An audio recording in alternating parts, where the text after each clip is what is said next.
Iibot pala ako ngayon dito ng Bingalahin pero natingala ako dito sa aking nakita dahil mukhang panghamulo naman ito.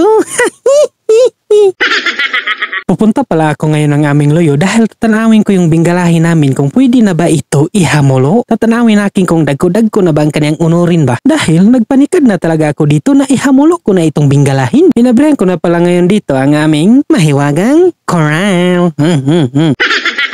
Nagbabakasakali lang ako dito na sana yung mga honori ng Bingalahin namin ay dagko-dagko na para akin na itong paghamuloon ba. Dahil gustong-gusto ko na talaga manghamulo ng Bingala. Ang tsada-tsada na talaga nito putuson ng lumpia wrapper at pagaprituhon para Nagtanaw-tanaw muna ako dito kung saan kaya ang tsada ibuton. Pinili ko talaga yung dagko-dagko na ang kanyang punuan dahil baka ito dagko-dagko na ang kanyang unod. At sa mga orasan na ito nang nakapili na ako dito ng punuan na aking ibutin ay akin na din itong pinuntahan. Nakagupo-gupo din ako dito dahil mayroong pulirop na nakahikot. Muntik pa nga ako dito nakasangiti dahil hindi ko nabantayan. Pagkulay na di. Sinulay-sulayan ko na din ito ngayon pag-ibot. Sa una, hindi ko pa ginamit ang buo na aking lakas dahil mukhang humok-humok lang ito tanawin kong pag-iboton eh. Pero sa akin itong pag-sulay-sulayan na, ay grabe, sobrang gahi man di ay. Pero sa mga orasyon na ito ay sobrang natingala talaga ako dito sa aking nakita. Habang iniibot ko ito ang Bingala, mayroon akong nakita na grasya. Kaya akin itong pinuntahan at tinanaw-tanaw na akin dito kung ano kaya ito. Nang makita ko ito, ay nako, panghamulo na naman ito dahil loaf bread. Dahil nakakita ako dito ng loaf bread, sakto talaga na nagugutom ako. Hamuloon ko na naman ito ngayon.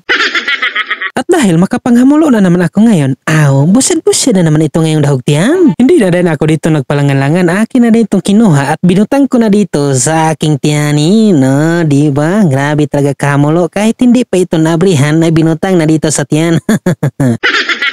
Biniyaan ko na talaga yung Bingala. Bahala na yun doon. Dahil sobrang namang gahay yung pag-aiboton. Dahil nakakita naman ako na panghamulo. Ito na ngayon ang aking pupukusan, ang aking pagbuhatin ngayon. Ay! At sa mga orasyon na ito ay nakasulod na ako dito sa aming balay at nagdiretso na din ako dito sa aming kusina para mangita na naman ako ngayon kung ano kaya ang pwede nakin dito ipangsagol. Kinuha ko na pala ngayon dito ang aming termos at tinanaw ko dito kung mayroon ba kaya itong sulod para mangapisa na ako eh. Paparisan ko sana ito ng kape ang loaf bread pero pagtanaw nakin dito ay walang sulod. Napakawalang nadi oy.